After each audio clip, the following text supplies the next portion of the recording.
앙반테 티스라네나 사하 반자실랑 담망야자미 아누카한 가토와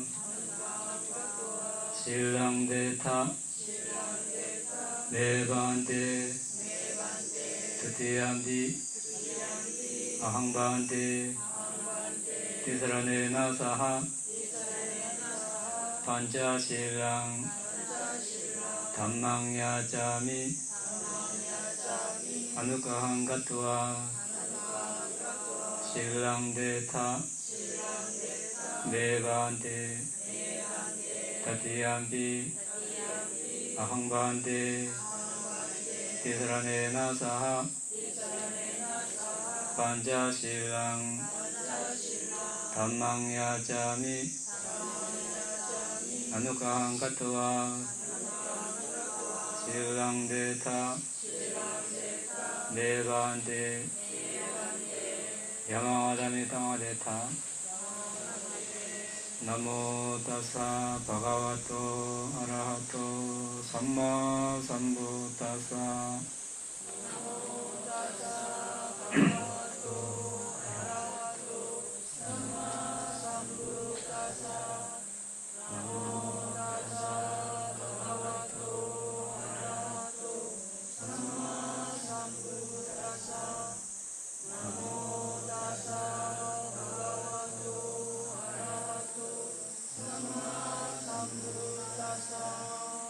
부tam saranam gacchami, dhammam saranam gacchami, sangham saranam gacchami.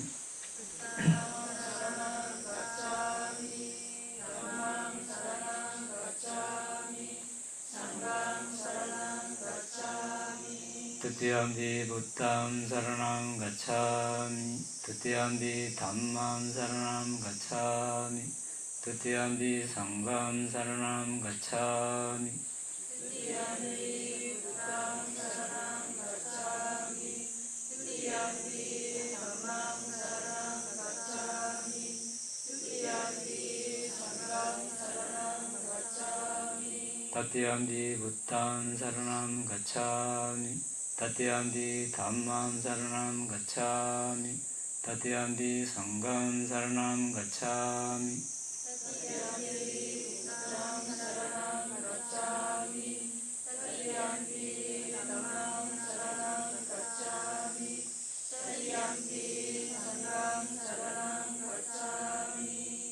Tisarana kamanang paripurnam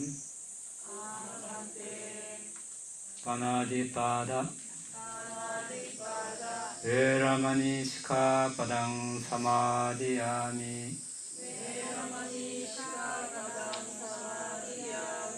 adinadana veramani sikkhapadang samadhiyami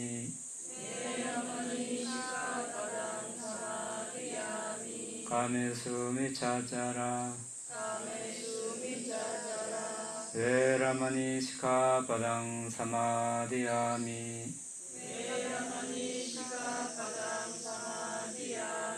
musavada veramani sikkhapadang samadhiyami surameraya Majjapama dattana veramani sikkhapadang samadhiyami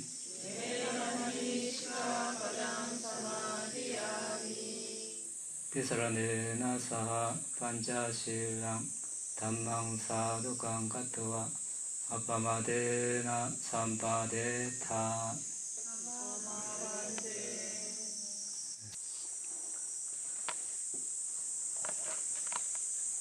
지금 우리는 일요일마다 바라미에 대해서 공부하고 있습니다. 바라미는 문자적인 뜻은 수승한 이런 뜻입니다. 더 나아가서 수승한 존재가 닦아야 할 덕목이라는 뜻입니다. 부처님이 나시기 전에 수승한 존재는 보디사타죠. 보디사타는 한국말로 뭡니까? 보살. 여러분들 보살이 맞네요. 아주 뜻이 깊은 그런 말인데, 보디는 깨달음이란 뜻이고 사타는 존재 이런 뜻입니다. 깨달음으로 가는 존재. 그래서 부처님 깨달음으로 가는 존재, 빨리로 보디사타입니다. 빨리는 부처님 당시에 사람들이 썼던, 인도에서 사용했던 언어로 알려졌습니다. 그래서 우리는 앞으로 보디사타 이렇게 부를 겁니다. 그러니까 최상의 존재가 닦아야 할 덕목, 보디사타가 닦아야 할 덕목을 바람이라고 합니다. 참 피안할 때 피안을 또 바람이 이렇게도 부릅니다. 저쪽 기술 이렇게 이야기할 때 이쪽 기술은 윤회를 하는 기술이고 저쪽 기술은 니빠나 이런 뜻이죠. 그런데 우리가 통상적으로 10가지 10바람이 이렇게 부르고 또 한국에서는 6바람이로도 부릅니다. 6바람이는 이제 보시지계, 인내정진, 삼정, 지혜 6개인데 사실 6개 안에 10바람이가 다 속해 있습니다. 지난 시간에 우리가 다 공부했는데 여러분들이 안 왔기 때문에 잠시 복습을 하는 겁니다.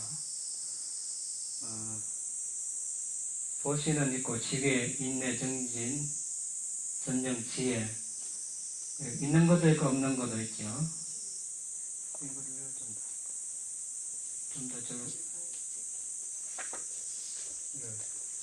이제 출리가 육바라면 그걸 더 밀면 안 보이지. 절로입니다. 네, 그만. 이제 출리가 없죠. 육바라면은. 그런데 이제 출리 오늘 또 복습을 해야 되겠네. 이제 6바람이 다 있죠. 네. 자, 보시를 하면 어떤 출리가 됩니까? 탐욕에서 벗어나니까 출리가 되죠. 그렇죠?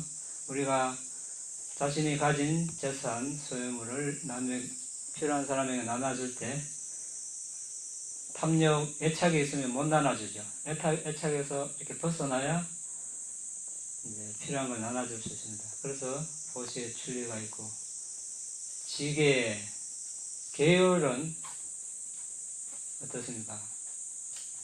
살생하는 데서 물러나야 됩니다. 그렇죠? 남이 가진 것을, 주지 않는 것을 가지는 것, 잘못된 성행이라든지 거짓말, 술, 마약 먹는 것으로부터 벗어나는 것, 이거 출리입니다.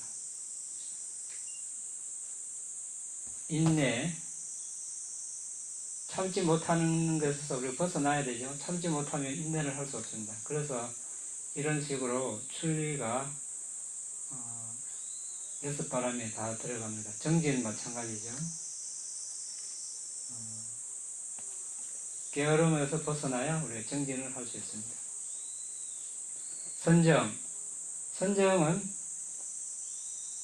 선정의 반대는 뭡니까? 5가지 장애, 감각적 욕망에서 벗어나야 되죠. 악의, 해태원침, 들뜸 후에, 의심, 여기서 벗어나야 우리가 선정에 들 수 있습니다. 지혜, 어리석음에서 벗어나야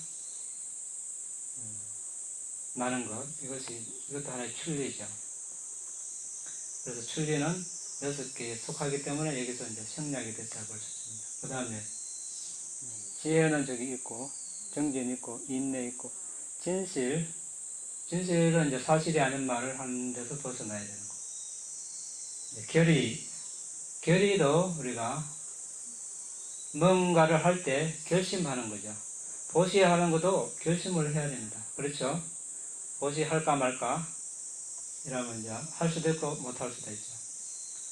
결심을 강하게 하는 것. 계획을 지키는 것도 마찬가지죠. 술을 마실까 말까 고민하면 못 마실 수도 있습니다. 결의가 약하면 계를 어기게 될 수도 있죠. 살생, 이 모기를 죽일까 말까. 다른 요소들도 마찬가지입니다.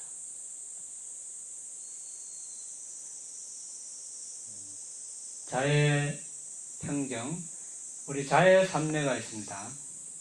그렇죠? 우리가 모든 존재들이 안녕하고 행복하기를 이렇게 해서 자애 선정에 들 수 있습니다. 선정에 포함되겠죠?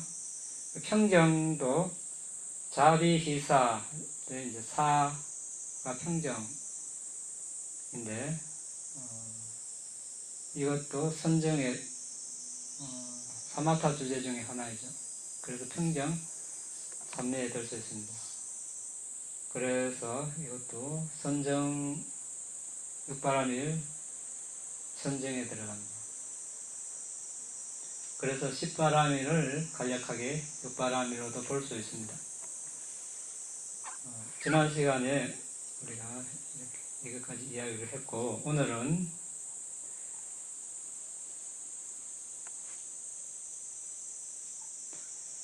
그러면 이 바람이 6개의 바람이를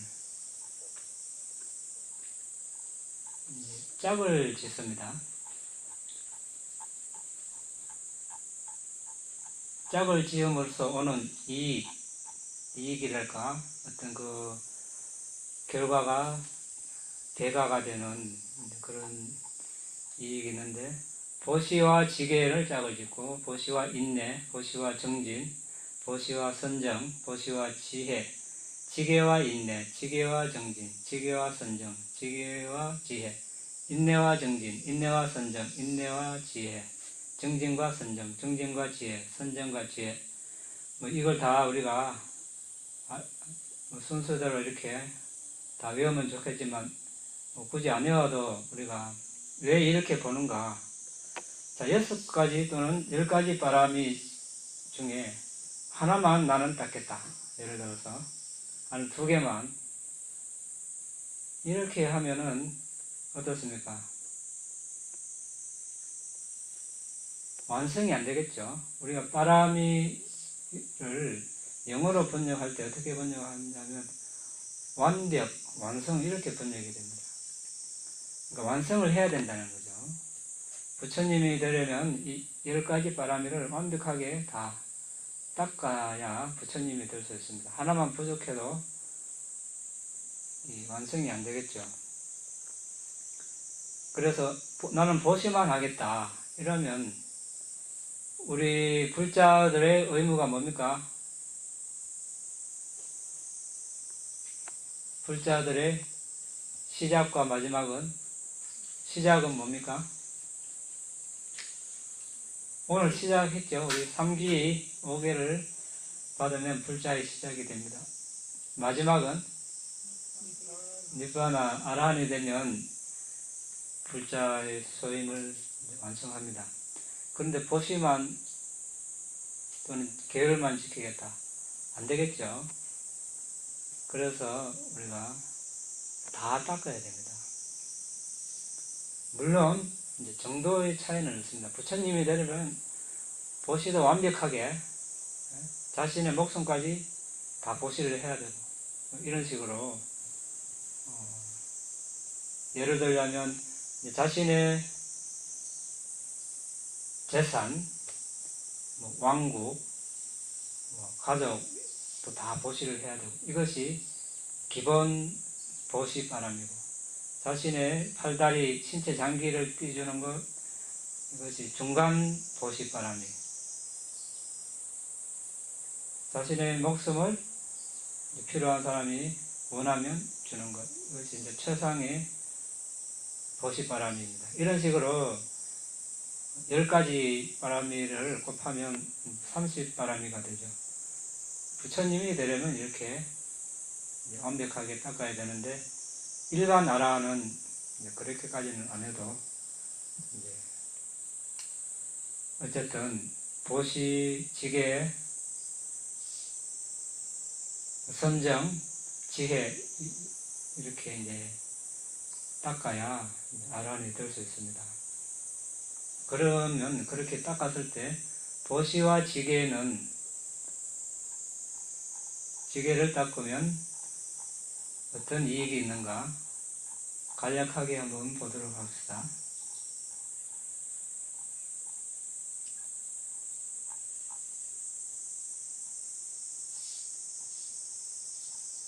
보시는 포기함이 특징입니다. 가진 걸 포기해야 줄 수 있습니다. 그리고 보시할 물질에 대한 집착, 탐욕을 없앱니다. 그러면 수행자의 마음에 애착 없음으로 나타나고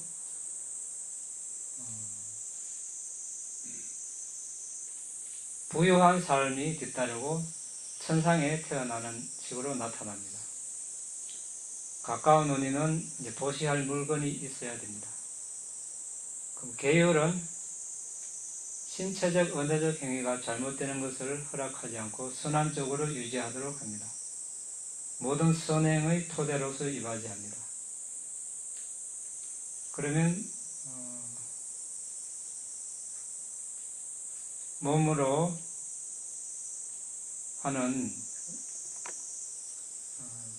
세 가지 그릇된 행위, 살생, 주지 않는 것을 가지는 것, 잘못된 성행위, 그리고 사실이 아닌 말, 중상모략, 험악한 말, 쓸데없는 말, 이 네 가지 그릇된 언어적 행위를 막아줍니다.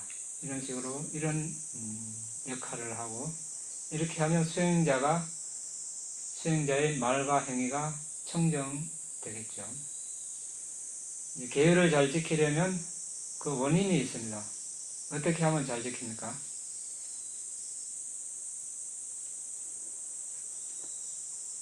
도덕적 부끄러움, 도덕적 두려움이 있으면 지키겠죠. 도덕적 부끄러움은 발리로 히리 이렇게 이야기하는데 자신을 존중해서 악행을 하지 않는 것. 아, 내가 이 행을 하면 비난받을 것이다. 네. 도덕적 두려움은 오따빠 이렇게 이야기하는데 자신의 부모님이나 스승을 존중해서 악행을 하지 않습니다. 이 행을 했을 때 나의 부모님, 나의 스승이 다른 사람으로부터 비난받지 않을까 이런 두려움이 있으면 악행을 하지 않겠죠. 이 두 가지를 닦으면 다른 이들에게 이로운 행을 하고 그들에게 해로운 행위를 삼가합니다. 그렇죠? 보시를 하면 필요한 사람이 뭔가 있을 때 그것을 나눠주니까 다른 사람에게 이익이 됩니다. 그리고 계율을 지킴으로써 다른 존재들의 생명을 보호해주고 재산을 보호해주고 그 가정을 보호해줄 수 있습니다. 그 다음에 보시와 인내를 짝으로 탐욕 없음과 성냄 없음의 두 가지 이익을 성취합니다. 보시는 아까 봤습니다. 인내는 특징은 받아들입니다. 자, 있는 그대로 받아들이는. 인내심이 없으면 어떻습니까? 좋은 것만 받아들이고 싫은 것은 배척하죠. 그러면 이제 자신이 평화로울 수가 없습니다. 고요함을 유지할 수가 없죠. 평정을 유지할 수 없습니다. 평정을 유지할 수 없으면 감정이 한쪽으로 쏠리게 되겠죠. 좋으면 너무 좋아하고 싫으면 너무 싫어하고 이러면 감정 기복이 심해서 사람이 병들겠죠. 그래서 인내가 이때 필요합니다. 평정이라는 인내.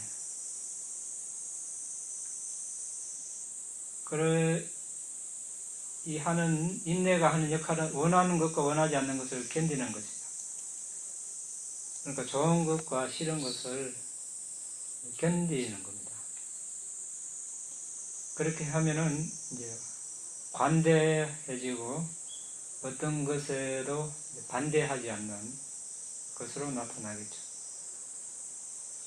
가까운 언니는 삼라만상을 있는 그대로 보는 것. 있는 그대로 보는 것 쉽지 않죠. 대부분 원하는 것만 취하려고 합니다. 또 싫은 것은 받아들이려고 하지 않고. 그런데 살다 보면 원하는 것만 옵니까? 원하는 것만 나타납니까? 아니죠. 우리 기대와 관계없이 원하지 않는 것도 나타나고, 우리 마음도 그렇죠. 내가 좋아하는 것만 생각해라. 시키는 대로 해라. 말이 안 듣죠, 마음이. 명상대상 집중하는데 명상대상에만 집중해라. 말을 안 듣습니다. 원하는 대로 안 되죠. 그럼 뭐가 필요합니까? 인내가 필요하죠. 그래 해도 말 들을 때까지 계속 훈련을 해야 되죠. 그렇지 않으면 이익이 없죠. 부처님께서 정말 자신에게 이익이 되는 것은 하기 힘들다 이렇게 말씀하셨죠. 자신의 마음을 길들이는 거 힘듭니다. 그렇지만 길들여내면 그만한 어떤 좋은 친구가 없겠죠. 그래서 보시와 인내를 짝으로 탐욕 없음과 성냄 없음의 두 가지 이익을 성취합니다. 보시를 하니까 탐욕이 줄어들고, 싫은 것이 있어도 인내를 하니까 성냄이 없어질 겁니다. 그 다음에 세 번째, 보시와 정진을 짝으로 후함과 배움의 두 가지 공덕을 성취합니다. 보시를 하니까 후해집니다. 정진을 해야 이제 우리가 뭔가를 배우겠죠. 뭔가를 어떤 자신의 것으로 만들려면 어떤 노력을 해야, 경험을 해봐야 자신의 것이 될 수 있습니다. 그 다음에 보시와 선정을 짝으로 감각적 욕망과 악의를 부리는 두 가지 공덕을 성취합니다.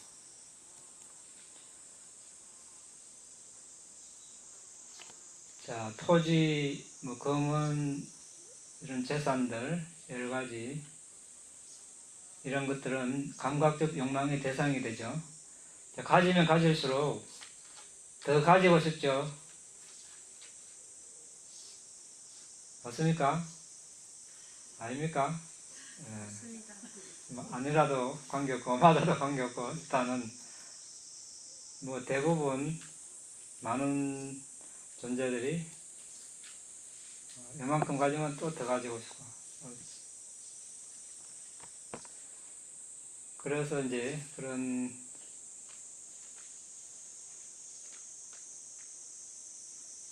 보시를 하게 되면 거기서 조금 이렇게 탐욕에서 놓여나게 되겠죠. 악의를, 선정은 이제 악의를 부리는, 이거 아까 이야기했죠. 선정에 들으면 5가지 장애가 극복되어야 된다고 했죠. 감각적 욕망, 악의, 해태헌침, 들등 후회, 의심. 의심은 뭡니까, 이게?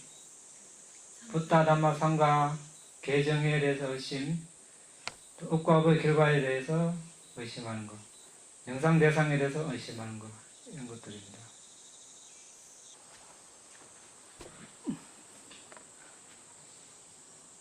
이제 우리가 선정에 들면 선정의 요소가 기울이는 생각, 유지하는 생각, 희열, 행복, 일념이 있습니다. 이제 기울이는 생각은 해태원침을 이렇게 누릅니다. 해태원침과 반대. 자, 명상 대상이 계속 이렇게 기울이죠. 계속 마음을 기울이니까 이제 나른함, 게으름, 무기력 이런 것들이 제압이 되겠죠. 그 다음 유지하는 생각은 의심. 의심이 있으면 하나의 대상에 계속 이렇게 유지할 수가 없겠죠. 이게 맞을까 안 맞을까 의심하는데 유지할 수가 없습니다. 그 다음에 이제 희열은 이제 악의와 반대됩니다. 어떤 성냄 이런 게 있을 때 기쁨이 있을 수가 없습니다. 그래서 희열과 악의가 반대가 되고, 행복과 들뜸, 후회가 또 반대되는 것입니다. 들뜸, 후회가 있는데 행복하지 않겠죠. 내적으로 소란이 일어나고 후회스러운데 행복하지 않습니다. 그 다음에 일념은 감각적 욕망, 보고 싶은 거, 듣고 싶은 거, 맛보고 싶은 거 이런 게 있을 때 하나의 대상에 오랫동안 이렇게 집중하고 있으면 이런 것들이 이제 물러납니다. 그래서 우리가 아까 도시와 선정을 짝으로 감각적 욕망과 악의를 버리는 두 가지 공덕을 성취합니다. 선정을 닦음으로써 이제 악의를 버린다고 했는데, 사실은 이렇게 5가지 장애를 다 이렇게 선정의 요소가 누르고 있는 것입니다. 선정에 들지 못해도 들숨날숨을 보는 과정에 이런 기울인 생각, 유지하는 생각, 희열, 행복, 일념이 다 있죠. 굉장히 이렇게 완벽하게 맞지 않다 뿐이지 이런 요소들이 다 일어납니다. 그래서 우리가 시간을 들여서 명상 대상에 계속 집중을 하면 이런 선정 요소들이 강해지겠죠.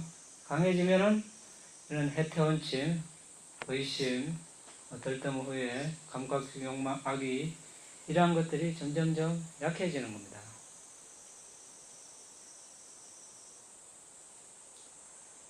그 다음에 보시와 지혜를 짝으로 선정과 통찰 명상이라는 두 가지 공덕을 성취하고, 또한 교학과 명상이라는 두 가지 공덕을 성취합니다.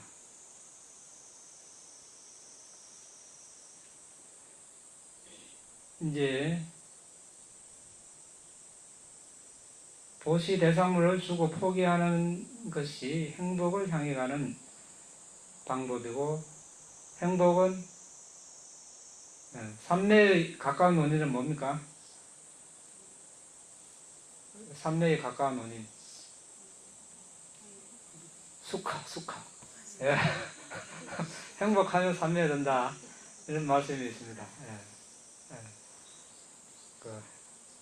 그래서 우리가 어떤 가진 것을 이렇게 보수했을 때 애착이 줄어들므로써 우리가 행복이 일어납니다. 그걸 바탕으로 또 수행을 해서 삼매를 얻을 수 있습니다.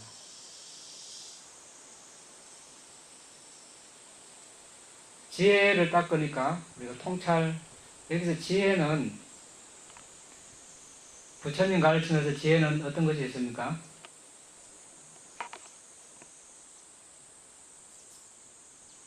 업과 업의 결과에 대한 지혜, 그렇죠? 원인과 결과, 원인 없는 결과는 없다는 말씀을 하셨습니다. 그래서 모든 것에는 원인이 있다. 이런 지혜가 일단 있어야 되겠죠. 세상에 많은 지혜가 있지만 여기서 말하는 지혜는 닛바나 성취하는 데 도움이 되는 이바지하는 그런 지혜를 말합니다. 그 다음에 선정지혜. 선정지혜는 뭡니까? 선정 사마타 대상에 계속 집중하는 그것입니다. 그 다음에 위파사나 지혜 있죠? 위파사나 지혜는 통찰지혜. 우리 몸을 내 몸이다, 우리 가족 몸이다, 친구다 이렇게 안 보고 궁극적 정신물질을 보는 거죠. 이것이 통찰지입니다. 그것을 무상고 무한으로 보는 거. 그냥 내 몸, 우리 가족 몸, 친구 몸 이렇게 하면 애착이 생기죠. 그리고 과거, 현재, 미래도 같은 식으로 봅니다.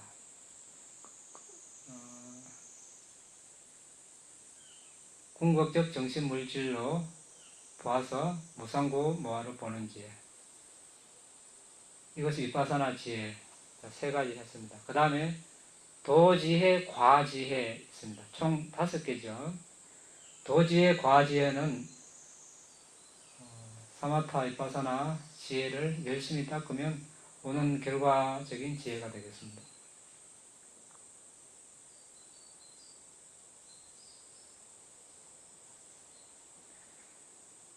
그 다음에 지혜와 인내를 짝으로 신체적, 언어적 행위와 정신적 성향이 2가지 공덕을 성취합니다. 지혜는 아까 이야기했습니다. 자, 살아있는 생명을 죽이지 않고, 주지 않는 것을 가지지 않고, 잘못된 성행위를 하지 않는 것, 이것은 몸으로 하는 행위를 청정하는 거죠. 그리고 사실이 아닌 말을 하지 않는 것은 언어적 행위를 청정하는 것입니다. 그래서 지혜와 인내를 짝으로 신체적, 언어적 행위와 정신적 행위를 청정하는 그런 공덕을 성취합니다. 이제 정신적 성향은 이제 인내를 닦음으로써 얻어지겠죠. 아까 우리가 인내에 대해서 이야기했습니다. 지혜와 정진을 짝으로 삼매와 통찰 명상이라는 2가지 공덕을 성취합니다. 자, 부처님께서 감각 기능을 다스리지 않을 때, 감각 기능을 다스리지 않는 자에게 삼매의 가까운 논의는 없다, 이렇게 말씀하십니다. 삼매를 닦지 않을, 아닙니다. 지계에 가까운 논의는 없다. 지계를 닦지 않을 때, 계율을 준수하지 않는 자에게 삼매에 가까운 논의는 없다. 삼매를 닦지 않을 때, 삼매를 닦지 않는 자에게 여실지견에 가까운 논의는 없다. 이런 식으로 말씀하십니다. 그러니까 삼매를 닦으려면 계율을 준수해야 된다는 말씀이 되겠죠. 그래서 지혜와 정진을 짝으로 삼매와 통찰 명상이라는 2가지 공덕을 성취합니다. 정진은 열심히 명상 대상에 집중하는 것, 그렇게 해야 삼매를 얻을 수 있겠죠. 그리고 그 삼매를 바탕으로 통찰지를 닦을 수가 있습니다. 그 다음에 지계와 선정을 짝으로 범계의 번뇌와 사로잡힘의 번뇌를 버리는 2가지 공덕을 성취합니다. 자, 이거는 무슨 말입니까?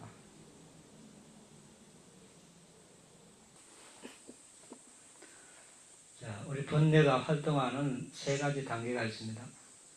자, 먼저 잠재된 상태. 자, 우리가 명상을 할 때나 또는 이렇게 법문을 들을 때나 이럴 때는 우리가 일시적으로나마 탐욕, 성냄, 어리석은 번뇌가 일어나지 않죠. 있는 줄도 잘 모르고 이것을 잠재된 상태, 아누사야 이렇게 이야기합니다. 그런데 명상을 하지 않거나 현명한 주의력을 기울이지 못할 때 또 좋은 것이 있으면 가지고 싶은 탐욕이 일어날 수 있겠죠. 또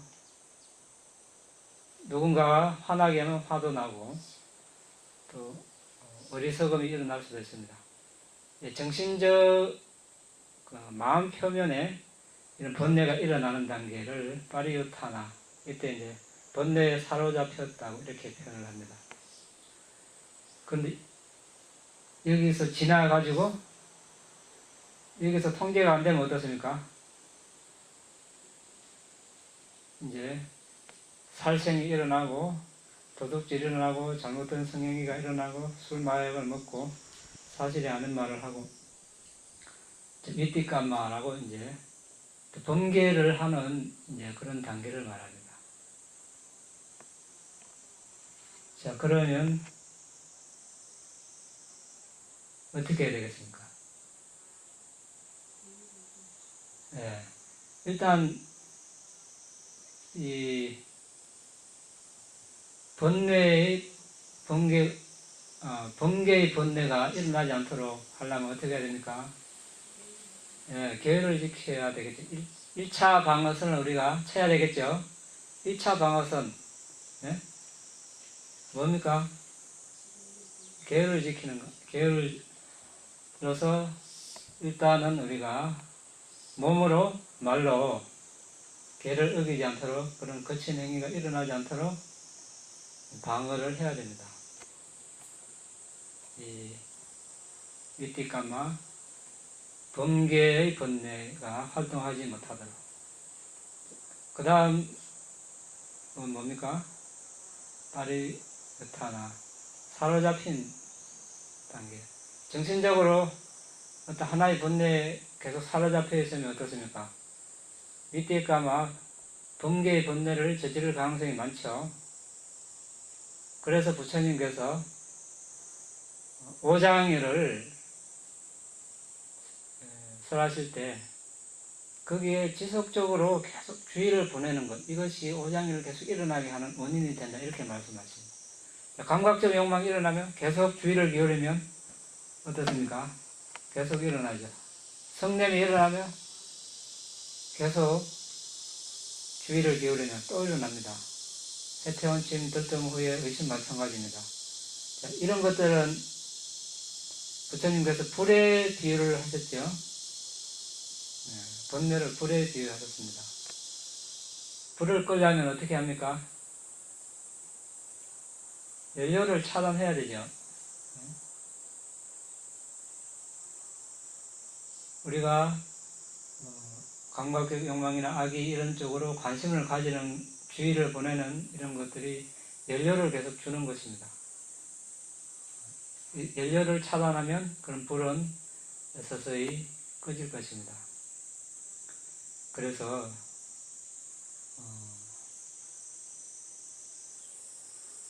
그런 쪽으로 주의를 보내지 말고 명상 대상으로 바로 돌아가야 되겠죠. 두 번째, 사로잡힘의 번뇌에서 벗어나려면 명상 대상에 들어서 가능한 오래 머물러 있는 것입니다. 2차 방어선을 쳤죠, 그러면. 그런데 이제 이걸로 또 완벽하지 않습니다. 왜냐하면 명상을 하지 않거나 현명한 주의력을 기울이지 못하면 계속 일어나니까.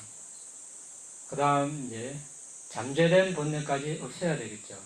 아누사야, 번뇌. 이것은 우리가 이제 윗바사나 통찰지를 닦아야 됩니다.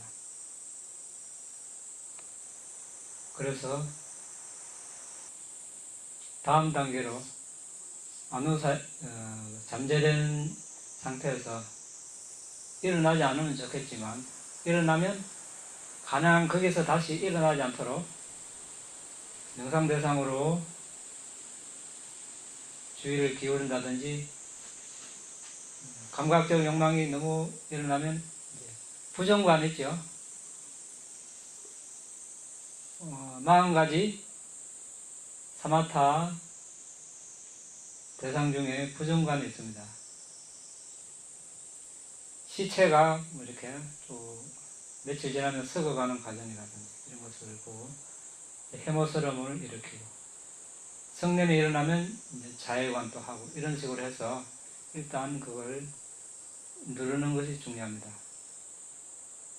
어느 정도 강한 것이 눌러졌으면 명상 대상으로 다시 돌아오고, 이런 식으로 의식 표면에 일어난 번뇌를 누르고, 불자들은 당연히 그 다음 단계를 안 넘어가야 되겠죠. 번개를 하는 단계까지. 그 다음에 지혜와 지혜를 짝으로 무해함의 보시와 법보시라는 두 가지 공덕을 성취합니다. 자, 계를 지키면 살생을 하지 않으니까 그 존재에게 생명을 보시하는 그런 측면에서 보는 겁니다. 무해함, 해롭지 않은 그런 것을 보시한다. 지혜는 우리가 이제 법보시 개념으로 보면 되겠습니다. 그리고 계율을 지키면 주지 않는 것을 가지지 않을 때 다른 사람이 손해되는 것을 손실을 가져오지 않는 그런 측면에서 이제 보시라고 볼 수가 있는 겁니다. 무해함, 다른 사람의 재산을 보호해주기 때문에. 그리고 10번째, 인내와 정진을 짝으로 참을성과 끈기라는 두 가지 자질을 성취합니다. 인내와 정진. 우리가 살아가는데 이 세간팔품이라고 들어봤습니까?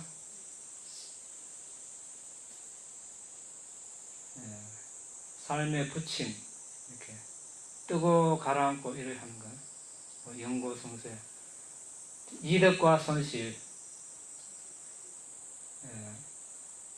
이득이 있으면 좋아하고 손실 나면 아깝다 이렇게 슬퍼하고, 그리고 명예, 불명예, 명예를 가지면 또 좋아하고 불명예스러우면 또 안 좋아하고, 칭찬과 비난, 칭찬해주면 좋아하고 비난하면 싫어하고, 그 다음에 행복과 불행, 행복하면 좋아하고 불행하면 싫어하고. 자, 이제 좋은 거 4가지, 나쁜 거 4가지. 자, 여기에 너무 휩쓸리면 어떻습니까? 삶이 참 힘듭니다. 고달픕니다. 이리 휩쓸리고 저리 휩쓸리고. 그래서 세간팔품이라고 이렇게 표현을 한 것 같은데, 이렇게 안 휩쓸리려면 어떻게 해야 됩니까? 아까 인내할 때 봤죠? 원하는 것, 원하지 않는 것, 이것을 견디는 것, 인내라고 했습니다. 그리고 정진, 열심히 명상대상에 집중을 하고 인내를 했을 때 이러한 좋고 싫은 대상들이 나타났을 때 평정을 유지해서 나아갈 수 있습니다. 평정이 항상 필요하죠. 명상할 때도 평정이 있어야 고요함을 유지할 수 있습니다. 고요해야 명상 대상에 잘 집중할 수 있습니다. 너무 좋고 싫음에 기울어지면 명상 대상에 집중하기가 아주 힘들어집니다.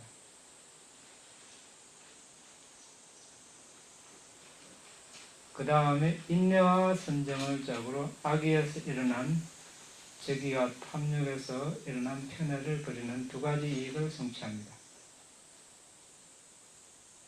인내 없이 악의에서 생긴 세상의 원하지 않는 측면에 반대하고, 선정 없이 탐욕에서 생긴 세상의 원하는 측면에 압도당합니다.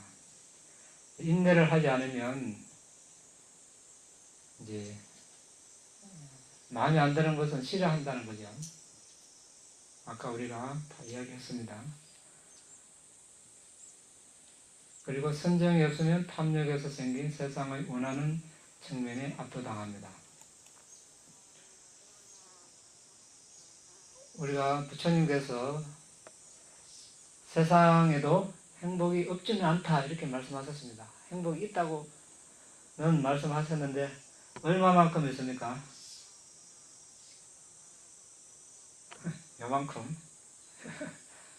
네. 또 찰나,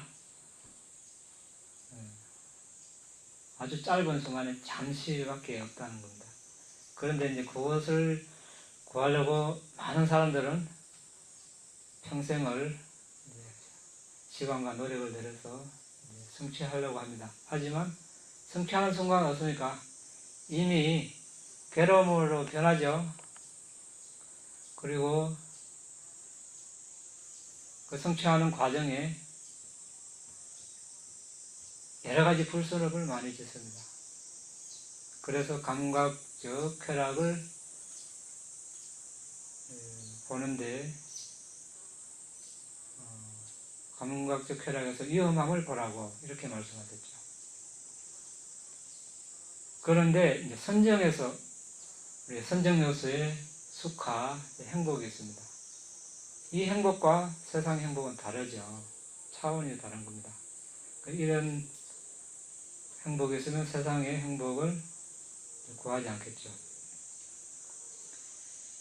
그 다음 인내와 지혜를 짝으로 정신물질에서 영혼이 없음을 파악하고 닛바나에 드는 통찰의 두 가지 이익을 성취합니다. 자, 이거는 이제 비파사나 수행 단계 이야기입니다. 자, 우리가 집중력을 닦아서 자신의 몸이라는 것, 이 물질 덩어리를 지수, 화풍, 사대로 식별을 하면 몸이 회색빛, 흰색빛, 반투명 이렇게 변합니다. 그것을 더 꿰뚫어 보면 작은 빛 입자로 쪼개지겠죠. 그 입자를 또 분석을 하면 그 입자 하나하나에 지수, 화, 풍, 색깔, 냄새, 맛, 영양소, 생명기능, 눈, 귀, 코, 혀, 몸, 반투명, 신장물질, 성물질 이런 물질들이 있습니다. 이제 이런 물질들을 보는 순간 1초에 수천만, 수억 번씩 일어났다 사라집니다. 이제 그것을 보고 있을 때 하는 이야기입니다. 여기 인내와 지혜를 짝으로 정신물질에서 영혼이 없음을 파악하고, 자, 그런 물질이 1초에 수억 번 일어났다 사라지는 것을 보고 있으면 어떻습니까? 자, 그때는 이것이 내 몸이다, 상대의 몸이다 이렇게 보지 않고 궁극적 물질로 보는 겁니다. 또 거기에 영원 불멸의 영혼이 있다, 자아가 있다 이렇게 안 보고 그냥 궁극적 물질로 보는 겁니다. 그것을 무상고 무아로 보는 거죠. 정신도 마찬가지입니다. 여기 신장 물질을 의존해서 일어나는 정신을 봤을 때 물질보다도 더 빠르게 일어납니다. 그것을 보고 무상고 무아로 이렇게 보는 겁니다. 어떤 나의 영혼이다. 전생에서 현생으로 그대로 이동하는 영원 불멸의 영혼이 있다, 어떤 자아가 있다 이렇게 보지 않고 궁극적 정신물질로 본다는 그런 뜻이 되겠습니다.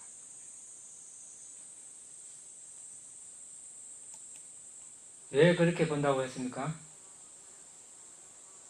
우리가 자신의 몸이라고 하는 이 덩어리를 보면 애착을 하죠. 가족도 애착을 하고, 전생도 전생에 내가 어떤 사람이었다, 그 전생의 존재도 애착을 합니다. 내 생에 또 태어나면 어떤 존재로 태어날 겁니다. 또 애착을 하죠. 그래서 과거, 현재, 미래를 이렇게 무상고 무아로 보고, 안과 밖으로, 안은 자신이고 밖은 다른 존재들이죠. 이렇게 보는 이유는 그런 애착을 없애기 위해서 보는 것입니다. 그 다음 정진과 지혜를 짝으로 존재의 의지처와 자신의 의지처라는 두 가지 이익을 성취합니다. 정진 수단으로 존재의 의지처가 되고 지혜 수단으로 자신의 의지처가 됩니다. 정진을 했을 때,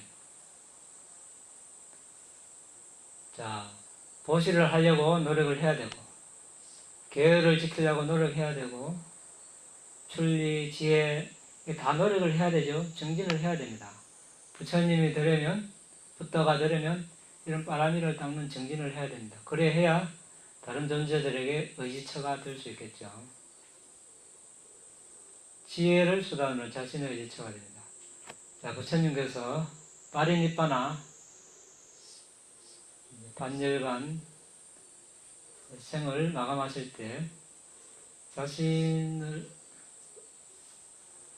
의지처로 삼고 남을 의지처로 삼지 말라. 법을 의지처로 삼아라. 이렇게 말씀하셨죠. 자, 이 말은 우리가 이제 잘 이해를 해야 됩니다. 어떤 사람은 이 말을 듣고 나는 내 자신을 의지한다 이러면서 법과는 관계없는 그런 행위를 합니다. 그러니까 개를 어기고 뭐 아무렇게나 하면서 일단 자신이 하니까 자신에게 의지한다 이렇게 이야기합니다. 이 말은 잘못 이해한 거죠. 우리가 이제 부처님께서 자신의 의지하고 법에 의지하라고 하셨을 때 어떻게 그러면 자신의 의지하고 법에 의지하는가? 신수신법 삼념처를 닦을 때 자신의 의지하고 법에 의지한다 이렇게 말씀하셨습니다. 자, 이것은 우리가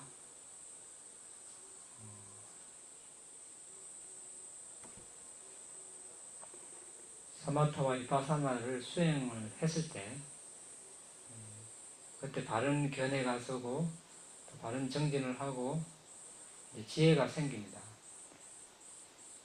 그러니까 이런 자신의 개념적으로 자신의 몸, 나의 마음 이렇게 보지 않고 공덕적 정신물질로 보고 그것을 무상고무화로 보고 이렇게 해나가는 과정에서 그때 우리가 자신의 의지하고 법에 의지한다고 할 수 있습니다. 그러니까 법을 공부하고 수행하는 자신, 굳이 말하자면 이렇게 표현할 수 있겠죠. 그러니까 계율을 지키고 사마타 비파사나를 닦았을 때 그때 자신의 의지하고 법에 의지한다고 할 수 있습니다. 계를 지키지 않고 사마타 비파사나를 하지 않으면 이 말이 성립이 안 되겠죠.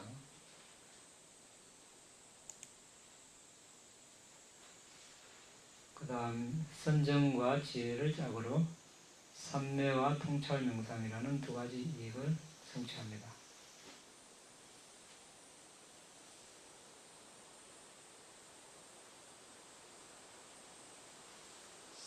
자, 선정에 가까운 원인은 뭐라고 했습니까? 수카, 행복.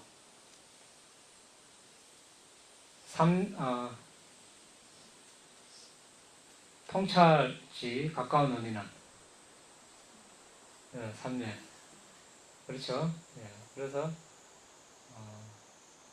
삼매를 닦았을 때 우리가 통찰 명상을 수행할 수 있습니다. 아까 우리가 봤죠?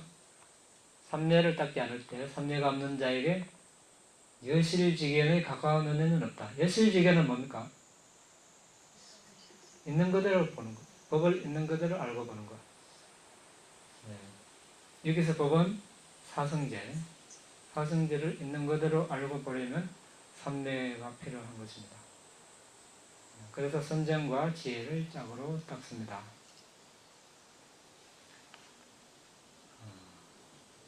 사성제는 이제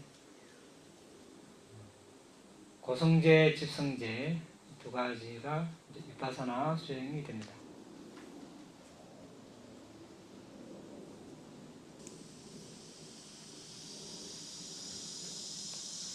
자, 오늘은 10가지 바라미를 6가지 바라미로 줄이는 것과 또 6가지 바라미를 두 가지씩 묶어서 닦는 이익에 대해서 간략하게 알아봤습니다. 자, 처음 오신 분도 있고 해서 간단하게 우리가 들숨날숨 수행 계속 이야기해도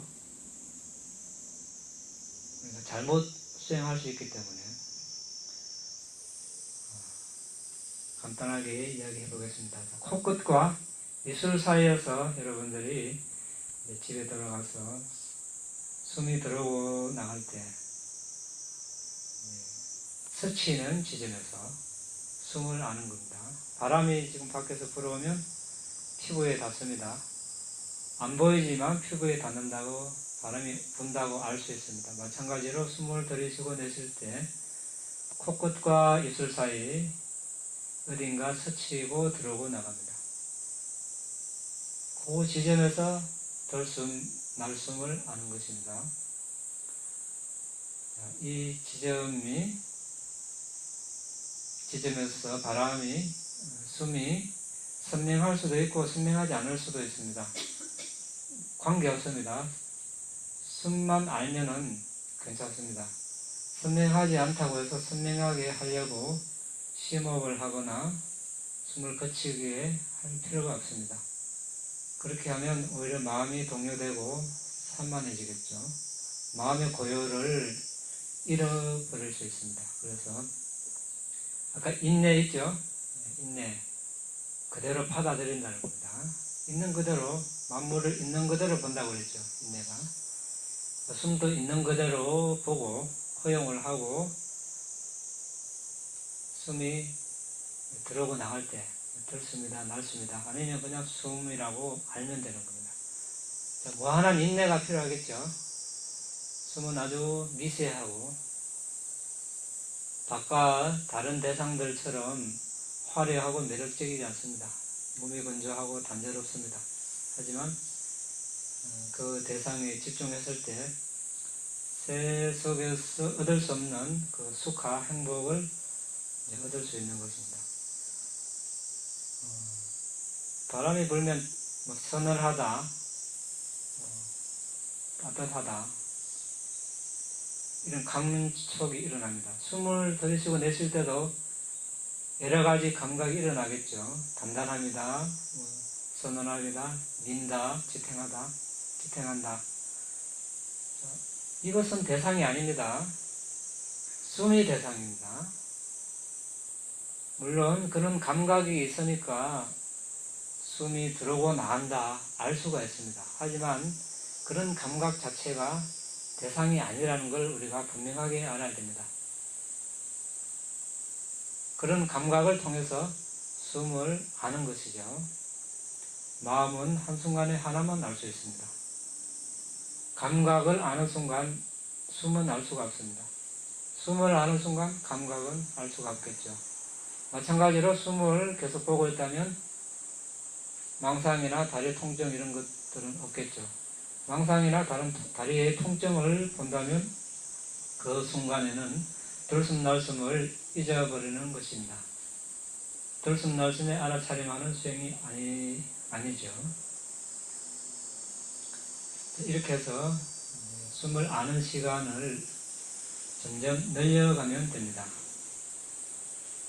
걸어 다닐 때, 차 타고 다닐 때, 누워 있을 때 모든 자세에서 들숨 날숨을 알려고 하면 일상생활에서 습관이 되겠죠.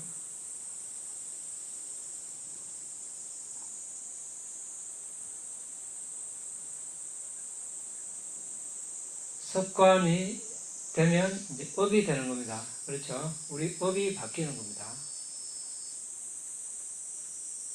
수행하지 않는 업에서 수행한 업으로 바뀝니다.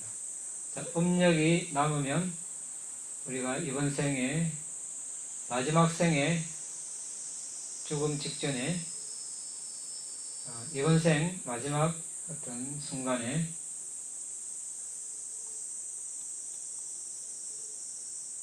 우리 마음을 잘 다스려서 명상대상을 취하면서 생을 마감할 수 있는 무엇과도 바꿀 수 없는 그런 소중한 재산을 우리가 만드는 것입니다.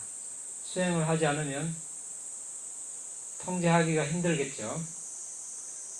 죽는 순간에는 물에 빠져 죽는 사람처럼 허우적거리다가 죽는다고 합니다. 중환자실에 있는 사람처럼. 그때는 죽음이 다가오면 두렵기도 하고 마음이 혼란하겠죠. 그때는 두렵다는 것은 성냄이 밑바탕이 된 겁니다. 성냄에서 죽으면 사학도에 떨어지겠죠. 또 과거에 하지 못한 것에 대한 애착, 어떤 사물, 어떤 존재에 대해서 애착을 하면서 죽으면 역시 사학도에 떨어집니다.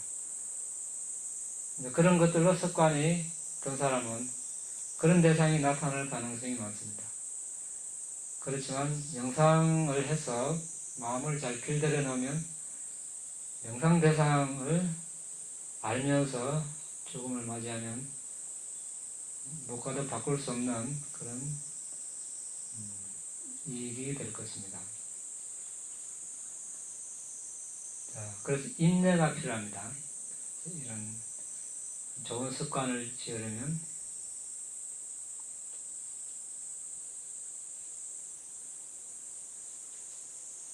아까 부처님 말씀 한 번 더 이야기하면서 마치겠습니다. 진실로 자신에게 이익이 되는 것은, 가치가 있는 것은 하기 어렵다. 자신에게 이익이 되지 않는 것은 하기 쉽다. 이렇게 말씀하셨습니다. 자, 탐욕, 성냄, 어리석음 이런 것은 하기 쉽습니다. 하지만 더운 날씨, 추운 날씨에 다리 아픈데 명상하는 거 하기 어렵죠. 다른 사람들은 피서 이런 거 가는데 명상하러 오는 것 하기 힘듭니다. 하지만 아주 큰 이익, 이번 생뿐만 아니라 다음 생, 다음 생 큰 이익이 있습니다. 질문 있으면 하시기 바랍니다.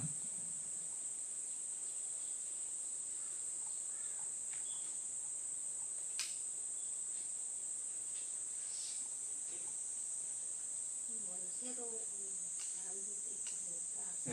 재난에 대한 문화하고 밤마다야다 그런 거를 좀 했으면 어떤 이야기? 재난이 어떤 이야기? 재난이 의미하고 의미. 스님 밤마다야다 세난이 승원이라고 이름 지은 것은 우리가 세난이 가마에서 나왔습니다. 인도에 가면 이제 우루웰라 세난이 마을이 부처님 당시에 있었습니다. 부처님께서 깨닫기 전에 이제 이리저리 유행하시면서 이제 우루웰라 세난이 마을에 이제 당도에서 주위를 보니까 아주 아름다운 숲도 있고 아름다운 맑은 강물도 있고 또 아름다운 강둑도 이렇게 있고 또 조금만 가면 탁발할 마을도 있고 그 환경을 보시고 이곳이야말로 영맹정진을 할 선남자가 정진하기에 좋은 수행처다 이렇게 말씀하시고 생각을 하시고 거기서 수행을 하신 곳이기도 하고 또 깨닫고 나서 이제 전법 활동을 하실 때 여러 제자가 생기고 이제 본격적으로 전법을 활동을 하실 때 이제 제자들을 이제 각지로 보내면서 혼자 가라. 둘이 함께 가지 말고 따로 가라. 나도 우루웰라 세난이 마을로 전법 활동을 하러 갈 것이다. 이렇게 하시면서 첫 전법 활동을 하시러 가는 곳이 세난이 마을. 그러니까 여러분들 어떻게 해야 되겠어요? 여기 오면.